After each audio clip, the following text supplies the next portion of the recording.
네, 2025년이 시작되면서 국내 증시는 지난해 부진한 모습과 달리 글로벌 증시 중에서 수익률 1, 2위를 차지하면서 좋은 흐름을 보이고 있는데 아직 불확실성이 많은 상황에서 또 앞으로의 흐름은 어떨지 주목하게 될 수밖에 없을 것 같습니다. 네, 국내 증시 향후 흐름 전망과 함께 주요 이슈들 살펴보겠습니다.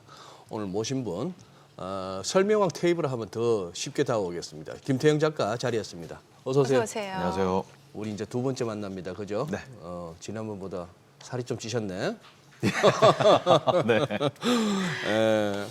아마 우리 오늘 또 이렇게 보니까 우리 실시간 채팅창에 그동안 좀 생소한 아이디 분들도 계신 거 보니까 우리 또 테이블 형 보러 오신 분들이야. 그죠? 네, 네. 그래요. 아니 지금 관련 영상도 올리신 것 같던데 이거 미국채 수익률 어떻게 보세요? 이거 장난 아닌데. 일단은 네. 채권금리 관련돼 가지고는 지금 최근 같은 경우 약간 트러블이 나고 있다라고 보실 수 있겠으나 일단은 제가 자료 하나 보내드렸는데 자료 좀 띄워주시면은 네. 이게 일단 연준의 스탠스가 가장 중요한 부분이다라고 좀 말씀을 드리고 싶고요. 연준의 스탠스 같은 경우에는 이게 이제 최근에 보시면은 이제 하늘 색깔이 이제 신흥국이고요. 그 다음에는 이제 미국 경제 지표가 약간 노란빛 띄는 건데 네. 맨 오른쪽에 보시면은 최근에 바닥을 찍고 쭉 올라가던 그러니까 최근에 바닥을 찍었던 그 포인트가 9월입니다. 이제 9월 같은 경우에는 그 전까지는 경제 지표가 계속 내려왔었어요. 쭉쭉쭉 내려오는 모습에서 신흥국도 마찬가지고 미국도 마찬가지고 예. 경제 지표가 좀 하락하는 모습을 보였습니다.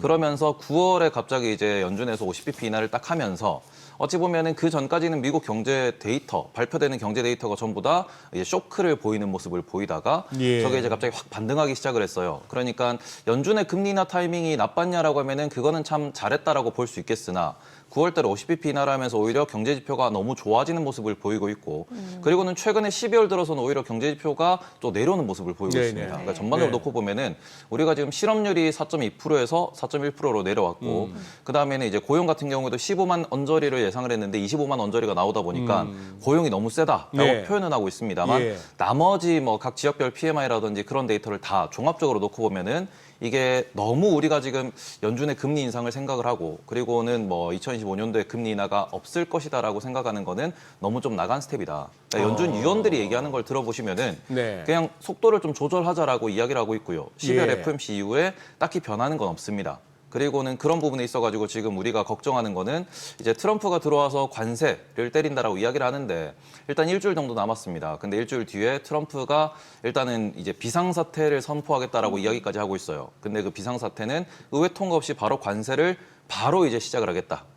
보편적 관세라고 하는 10% 관세를 바로 때리겠다라고 어떻게 보면은 계획을 짜고 있다라고 이미 좀 예고를 하고 있는 상태입니다. 네. 그런 부분에서 채권도 마찬가지, 주식도 마찬가지, 차익 실현과 함께 약간 관망세가 나오면서 채권 금리가 밀려 올라가고 있다라고 보실 수 있는 대목이고 그 부분에서 여전히 이제 우리가 10년물 기준으로 얘기할 때 5%까지는 이제 작년 연말부터 계속 얘기가 나왔던 부분이거든요. 네. 그래서 그런 부분에서는 지금 매수세가 들어오는가를 계속 좀 체크를 해보시면서 지금은 미국 국채 금리가 5%를 넘는가 안 넘는가 그 정도까지 열어놓고 보시는 게 맞지 않나 생각하고 있습니다.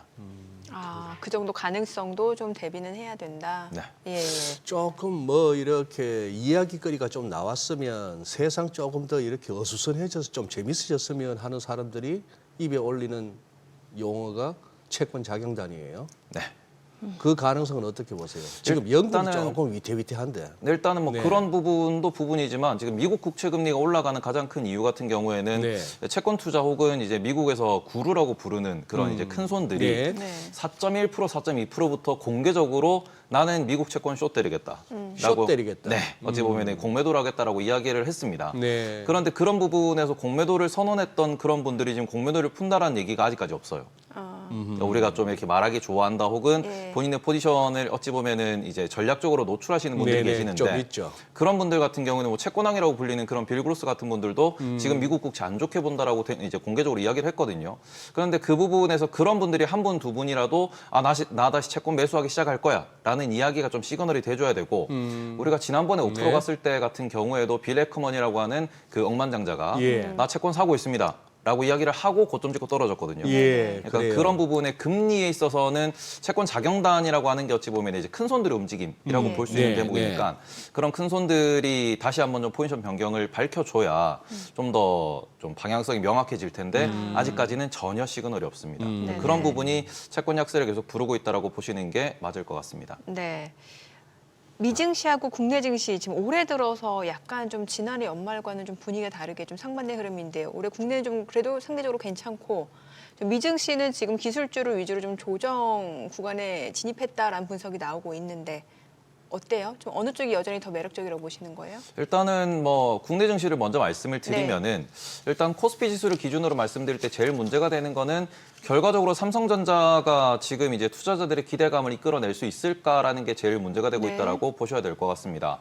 삼성전자 같은 경우에는 지금 우리가 2019년 혹은 2020년도에 상승할 때 보시면은 파운드리 기대감이 있었거든요. 그런데 지금 파운드리가 주말 사이에 나왔던 뉴스가 뭐냐 그러면은 TSMC 애리조나 공장 네. 최근에 오픈했는데 그쪽은 지금 4나노를 생산하고 있고 그리고는 올해 연말까지 풀 가동한다라고 이야기가 나오고 있는 중입니다. 그런데 지금 삼성전자는 반대로 이제 파운드리 한다고 미국에 보냈던 인력을 다시 이제 한국으로 불러들였다라는 그런 얘기가 있는데 지금 파운드리 쪽에서도 그리고는 HBM 쪽에서도 그리고는 그 외에 최근에 좀 신규로 진출했다라고 하는 부분에서 대부분 좀 기대감에서 좀 못 미치는 모습을 보이고 있습니다. 그러니까 삼성전자 같은 경우에는 외국인들이 지금 사는 이유는 자사주 매입 소각과 함께 배당률이 한 2% 중반대가 나오고 있어요. 그러면은 글로벌 기준으로 놓고 보시면은 주주 환원율, 총 주주 환원율 기준으로 이게 한 3%에서 3.5% 정도 되면 매수할 만한 기업으로 분류할 수 있거든요. 네. 그런 관점에서 락바텀을 확인을 했고 그리고는 우리나라 원화가 워낙 약세를 보이다 보니까 약간 단기적인 그런 뭐 수급으로 매수가 들어왔다라고 볼 수 있는 대목이겠죠. 그런데 삼성전자가 여기서 6만 원을 돌파하고 7만 원을 돌파하는 그런 시나리오를 보이려면은 네. 뭔가는 하나에 대한 파운드리가 됐든 HBM이 됐든 기대감을 부합하는 그런 모습을 보여줘야 여기서 프리미엄을 붙여서 올라갈 수 있다라는 대목 때문에 코스피 지수를 놓고 보면은 올해는 그렇게 재미가 없을 수 있다. 그래요. 다만 지금 수출 데이터를 놓고 보시면은 변압기도 마찬가지고 그리고는 지금 자동차도 마찬가지고 HBM 같은 경우에는 최근에 우리나라 수출을 견인하고 있습니다. 네네. 그렇기 때문에 그런 부분에 있어가지고는 코스피 지수는 재미가 없을 수 있겠으나 하지만 그 안에 있는 수출이 늘어나는 기업들은 계속 우리가 주목을 해야 되지 않나 이렇게 보고 있습니다. 그러니까 종목 섹터별로 좀 접근이 달라야 된다. 네. 그럼 미국은요? 미국 같은 경우에는 지금 금요일 날 S&P 500이 딱 100일선까지 지금 내려가는 예. 모습을 보였거든요.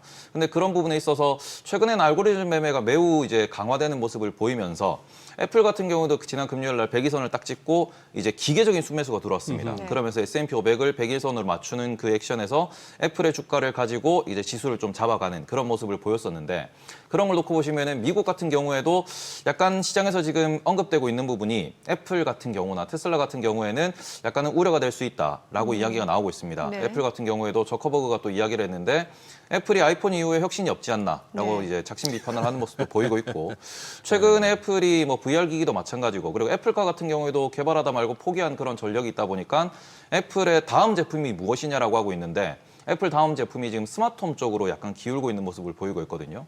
근데 이쪽 같은 경우에는 애플이 그래서 지금까지 우리가 혁신이라고 했던 부분을 계속 보여줄 수 있을 것인가 그러면은 그건 아닌 상황이고 지금 애플 주가가 그래서 빠질 거냐 그러면은 그것도 애매한 게 총 주주 환원율이 애플이 3%가 나옵니다. 자사주 매입 소각이 한 2.5% 되고 예. 또 배당이 한 0.4% 정도 되다 보니까 그런 부분에서 애플이 빠지지는 않을 것 같은데 현금 흐름 계속 좋기 때문에 그러면 애플이 어찌 보면 약간 공매도의 타겟이 될 수 있고 그러면은 그런 부분에서 어찌 보면은 나스닥에 대해서 우리가 비싸다라고 하는 거의 핵심은 네. 그래서 그 비싼 기업들이 얼마나 성장을 하느냐가 핵심이거든요. 그렇죠. 지금 보시면은 2025년도에 지금 S&P 500 전체 토탈 해가지고 영업이익률이 10% 중반대에서 10% 후반대까지 올라갈 거라고 전망을 하고 있습니다. 그래서 그런 부분에 있어서 일단 이번 주부터 시작이고요. 그리고 빅테크 같은 경우에는 1월 말 2월 초에 이제 실적이 나오는데 그 실적에서 올해에 대한 가이던스를 매우 명확하게 좀 제시를 하는 기업들 중심으로 매수가 들어올 거고 거기서 약간 자신 없는 모습 혹은 약간 비판적인 그런 오조가 나오는 기업이면은 최근에 온세미컨덕터라고 미국에 있는 그 기업이 있습니다. 네. 이제 반도체 관련돼 가지고 반도체를 만들고 하는 기업인데 그 기업이 주가가 금요일도 한 8% 정도 폭락을 했고요. 예. 최근에 보시면은 52주 신저가를 아주 강렬하게 좀 뚫고 완전 지하철로 내려가는 모습을 보이고 있습니다. 근데 그 기업은 CEO가 나와가지고 약간 자신 없는 모습을 보였다. 그러고는 목표 주가를 약간 낮추는 그런 보고서가 나오는 즉시 공매도가 들어오는 모습을 보이고 있습니다. 네. 그러니까 미국에서도 종목별로 많이 차별화되는 한 해가 될 수 있다라는 점. 그래서 그 부분에서 확실하게 성장하는 기업에 대해서 그리고는 올해는 아마 AI 소프트웨어에 대해서 좀 부각받는 그런 해가 되지 않을까 이렇게 생각하고 있습니다. 아, 방금 그 종목이 뭐라고요? 온세미컨덕터. 온세미컨덕터. 네. CEO가 조금 자신 없이 좀 버벅거렸다. 네, CES에서 이제 그쪽에서 이제 인터뷰를 했는데 약간 실적에 대해서 부정적으로 얘기를 했고 그거에 대해서 보고서가 나왔는데 지금 주가가 폭락을 하고 있습니다. 네. 아니 근데 앞서 우리가 지금 증시타임에서도 얘기를 했습니다만 CES 2025에서 스포트라이트는 이제 젠슨 황이 받았고 젠슨 황은 앞서 우리 증시타임에서 살펴보기로는 잘했어요. 네. 뭐 이제 우리밖에 없다. 나머지들은 다 그냥 그거 해라. 좀 찌그러져 있어라 이런 분위기였는데 아니 그 와중에 지난주 1월 7일 날 화요일 날 마이너스 6.2%. 그다음 1월 8일 날 수요일 날은 그냥 뭐 약보합. 그리고 목요일 날 그 카터 전 대통령 장례식으로 하루 쉬고 금요일 날 3%. 그래서 지난주 CES 2025가 있었던 지난주에 6%가 빠졌어요. 엔비디아가. 네. 이게 어떻게 봐야 돼요, 이거? 일단은 바닥에서 강하게 반등을 했고 그리고는 제일 핵심이 되는 거는 신고가를 실패했다라는 점에서 차익 실현이 좀 많이 나왔다라고 보셔야 될 것 153불 같습니다. 근방. 네. 네, 네. 뭐 저 같은 경우에도 153달러 찍고 떨어지는 150달러를 끼는 순간에 저도 어찌 보면 익절하고 나왔거든요. 익절하고 나왔다. 예. 자랑이죠, 지금. 아니, 자랑보다는 이게 약간 지금 엔비디아를 길게 본다라기보다는 엔비디아가 현재 포워드 PER 기준으로 30배라는 건 다들 알고 계실 겁니다. 지난번에 제가 여기 나와서도 지금 미국에 있는 빅테크들이 포워드 PER 1년 뒤, 예. 12개월 뒤에 PER 30배를 땡겼다라고 하면 네. 주가에 한 2년 정도가 지금 녹아 있는 겁니다. 네. 그러니까 이미 선반영이 많이 되어 있는 상태에서 기술적으로 알고리즘적으로 신고가를 딱 찍었는데 차익 실현이 훅 나온다 그러면은 그러면 그걸 지켜보고 있는 투자자들도 일부는 익절을 하게 되는 그런 움직임이 좀 반복적으로 나오다 보니까 미국 주식에 대해서 지금 글로벌 투자자들이 매우 타이밍을 짧게 가져가고 있습니다.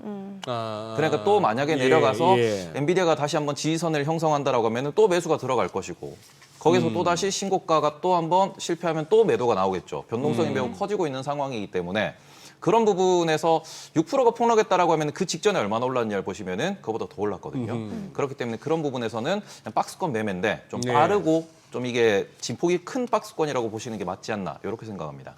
네. 나오셨으니까 저 바로 양자 컴퓨터 좀 여쭤봐도 되죠. 네. 굉장히 지금 많은 분들이 관심을 갖고 계세요. 이제 왜냐면은 올해가 또 양자 해고 유엔에서 정한 또 CES에서 양자에 대해서 처음 얘기가 나왔던 부분이기도 하고 또 젠슨왕이 양자 컴퓨터 뭐 20년 걸릴 거다 하니까 뭐 주가들이 우르르 다 떨어지고 근데 주말에 보니까 뭐 실스크나 아이온큐는 그래도 올랐고 그 대부분의 종목들이 윗꼬리 달고 내려오고 좀 하락한 상황입니다. 뭐 어느 정도 기대 수익률 높였던 분들의 입장에서 지금 실망할 수 있는 구간이고 좀 조심스러울 수밖에 없는 구간이기도 한데 또 반대로 매수 기회 노려보셨던 분들은 또 좋아할 수도 있을 것 같고 이게 참 상반된 입장도 많고 지금 어떨까요? 일단은 양자라고 하는 부분에 있어가지고 그걸 과학적으로 먼저 말씀을 드리면은 최근에 네이처 논문이라든지 사이언스지 논문에서 보시면은 퀀텀이라는 단어를 좀 심심찮게 찾아볼 수 있습니다. 왜 그러냐 그러면은 지금 과학적인 부분에서도 양자 통신이라고 하는 그런 네. 부분에 대해서 되게 많이 접근을 하고 있는 중이고요. 원리를 규명하기 위해서 이걸 상업화시키기 위해서 노력을 하고 있습니다. 네. 어느 정도 감을 잡은 상황이 맞기 때문에 그런 부분에서 우리가 회자되는 건 맞으나 젠슨왕이 얘기했다시피 20년이 걸린다라고 하는 것은 그게 상용화가 되고 네. 기업화되어서 뭔가 퀀텀이라고 하는 걸로 통해 가지고 큰 기업이 하나 생기려면은 그만큼의 시간이 필요하다라고 이야기하는 말 그대로 상용화까지 멀었다라고 하는 부분이고요. 그리고는 뭐 부끄럽지만 제 채널에 23년도 4월달에 네. 아이온큐 관련돼 가지고 영상을 한번 올렸었어요. 아 그래요. 그때 올렸을 때가 $5 정도였고요. 예. 그러고는 이제 최근에 고점 찍고 떨어진 게 $50거든요. 그렇죠. 예. 2년 사이에 10배가 올랐는데 그 2년 사이에 변한 거는 별로 없습니다. 프로젝트를 진행을 하고 있다라고는 이야기를 하고 있지만 돈을 벌기는 여전히 좀 거리가 멀기 때문에 이게 다들 아시다시피 퀀텀이 주가가 10배가 올랐기 때문에 다들 주목을 하고 있는 거고 그리고는 다른 종목들은 10배가 아니고 그보다 더 오른 종목들도 있습니다. 네. 최근에. 그러니까 이게 수급적으로 좀 쏠림이 연말에 발생을 했고 그런 부분에서 완전 트레이딩 영역으로 들어가 있는데 요거를 지금 주가 측면으로 분석해서 들어간다는 거는 약간은 그저 2023년도 8월 달에 2차 전지와 같은 그런 느낌이랄까요. 네. 그러니까 좀 조심할 필요가 있다. 지금은 밸류를 보고 들어가서는 안 되죠. 그냥 기술적으로 분석해서 단기적으로 트레이딩만 하고 나와야 되는 그런 상황이다라고 보셔야 될 것 같습니다. 그래요. 생각 우리 김태형 작가 테이블 형은 조금 더 직설적으로 얘기해 줄 줄 알았는데 약간 몸살이신다. 몸을 사린다기보다는 네. 제가 이미 그 떨어지는 날 라이브에서 너무 이렇게 독설을 날려가지고 네. 그날 그리고, 배부르셨겠어요? 그러면 그리고 이거 한번 여쭤볼게요. 2차 전지주. 네. 2차 전지주 지금 이제 제가 이제 좀 두려운 게 우리가 12월과 1월 지금 이제 한 뭐 상반월이 거의 다 돼 갑니다만 이 사이에 생각보다는 우리 시장이 잘 버티고 있는데 이게 혹시나 또 회강 반조일 수가 있는 거예요. 네. 사람 숨 끊어지기 전에 네, 보면은 네, 갑자기 네. 이렇게 기운이 돌아오고 눈이 반짝거리잖아요. 네. 그거인데 여기에 지금 이렇게 막 낚이는가 싶은 어떤 두려움도 있는데 그러는 와중에도 이 뭔가 시장에 이 흐르는 기저에서 이 힘이 뭔가를 계속 고민 중에 있고 네. 그런데 이제 그러다 보니까 이제 기회가 올 수도 있고 아니면은 또 이것이 희망 고문이 끝나고 또 뭐 미국이 같이 뭐 트럼프 취임 이후에 잘 될 줄 알았더니 오히려 시장이 무너지고 금리가 뛰고 우리도 결국 버티다 같이 이럴까 급기도 한데 반대로 그냥 다 좋은 쪽으로 아니면 남들 뭐 할 때 못 할 때 우리는 조금 더 상대적으로 나은 모습을 보일 때 이걸 갖다가 이제 수익을 내거나 그동안의 손실을 좀 줄이는 기회로 삼아야 되는데 지금 많은 우리 국내 개인 투자자분들이 2차 전지를 가지고 전전긍긍하시잖아요. 예. 이걸 갖다가 1레벨에서 털고 나와서 다른 거로 손실을 줄여야 되느냐 아니면 결국 이걸 여기서 지금까지 참았는데 이걸 붙들고 회복을 기다려야 되느냐 어떻게 조언하시겠어요? 저는 지금도 2차 전지를 보유하고 있고 여전히 손실을 보고 있다 그러면은 오히려 다른 곳에서 새로운 돈으로 벌어서 어찌 보면 이제 2차 전지를 아직까지 뭐 정리를 못 하셨다라고 하면은 매수 매도라든지 아니면은 이게 산업 분석이 있어가지고 약간은 좀 더 이게 스터디가 필요하시고 그리고는 좀 더 이게 경험을 해보셔야 되기 때문에 그런 상황에서는 그쵸. 오히려 지금 여기서 턴다라고 했을 때는 그것도 또 미련이 되고 그리고는 우리가 큰 손절하고 나면은 다른 종목들, 다른 매매에서도 다 계속해서 좀 꼬이는 그런 현상이 발생하기 때문에 저는 오히려 그걸 잠시 내려놓고 오히려 뭐 AI 쪽이라든지 아니면은 하다못해 미국 채권을 매수 매도를 하면서 돈을 버는 법을 배우시고 그리고는 거기에서 저는 항상 말씀드리는 게 익절을 합니다. 익절했을 때 내가 만약에 1,000만 원을 넣어서 100만 원을 벌었다라고 하면은 거기서 내가 물려 있는 거에 50만 원 정도의 손절을 해서 시드를 계속해서 다시 회복시키는 거죠. 그래서 물려 있는 건 어쩔 수 없이 지금 2차 전지는 여전히 말씀드리면은 아직까지 때가 멀었다라고 생각을 합니다. 2차 전지는. 지금 거기다가 트럼프 같은 경우에는 보조금 이슈에 대해서도 계속해서 이제 말이 나올 거고 관세 같은 경우에도 얘기가 나올 겁니다. 그러면 LG엔솔의 이번 실적을 보셨다시피 지금 미국에서 보조금이 안 나온다 그러면은 국내 기업들의 적자 규모는 더 커질 것이고요.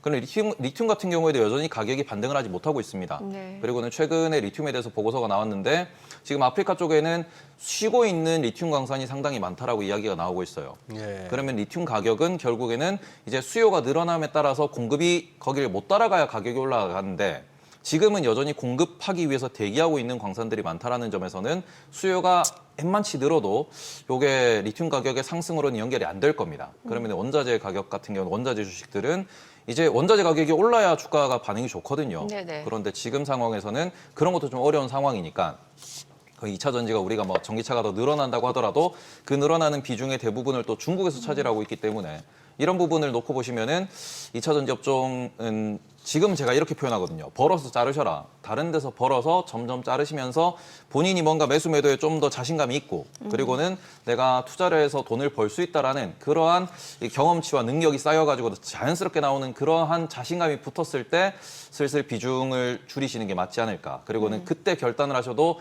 그때 하셔야지 지금 그쵸 짜증나서 매도하시면은 결국에는 그걸 반복하게 됩니다. 그래서 그 부분은 조금 조심하셨으면 좋겠다라고 말씀드리고 싶습니다. 주로 장기 투자하세요? 단기 투자하세요? 저는 스윙 투자를 주로 하는 편이죠. 스윙 투자. 네. 그러니까 뭔가 좀 중장기적으로 좀 미래에 대한 불확실성이란 변수를 좀 줄이려는 거죠. 그런 부분에서 그쵸. 제가 예. 엔비디아 같은 경우도 예. 최근에 이제 130불 근처에서 매수했다가 이번에 150불에서 아, 팔고 이런 그런 걸 식으로. 하는데 예.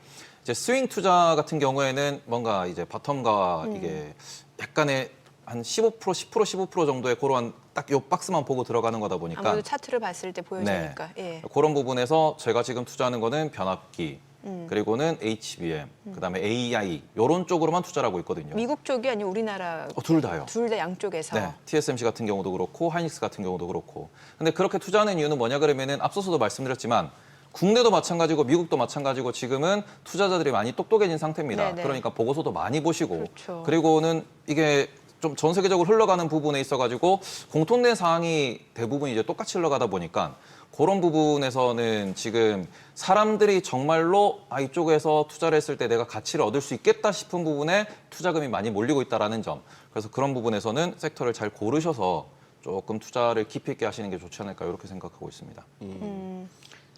우리 예. 이브 형은 혹시 뭐 어느 쪽에 물려 있어요? 뭐 다 벌지는 못할 거 아니에요. 국내는 제가 편의점에 물려 있죠.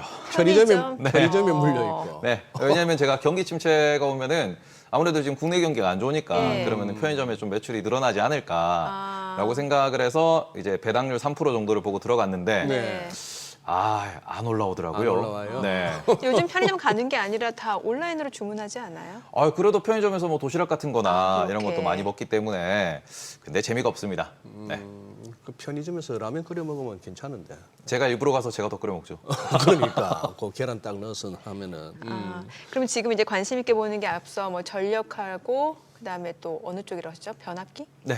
변압기 같은 경우는 이번에 지금 오늘 같은 경우도 약간씩 움직임이 있는데 지금 미국에서는 일단 뭐 화재 사건에 의해 가지고도 전력 인프라 얘기도 나오고 있지만 예. 챗GPT가 또 이야기한 부분이 있습니다. 네. 본인들이 전력 사용량이 너무 많기 때문에 네. 오히려 본인들이 이제 AI를 돌리면 돌릴수록 손해를 보고 있다라고 이야기가 나왔습니다. 네. 그런데 이런 부분에서 결국엔 우리가 AI 다음은 또 로봇까지도 생각을 해야 됩니다. 네. 전기차에 AI에 로봇까지 생각한다 그러면은 모두가 전기로 인해서 뭔가 돌아가는 산업들이거든요. 네. 그렇게 되면 기본적으로 발전이 많아져야 되고요. 그리고는 그거에 대해서 송배전, 말 그대로 전력 인프라가 늘어나야 되기 때문에 이런 부분은 우리가 앞으로도 꽤 오랜 시간 동안 관심을 가져야 된다라고 생각하고 있습니다. 네, 알겠습니다. 오늘 내용 잘 들었습니다. 네, 고맙습니다. 고맙습니다.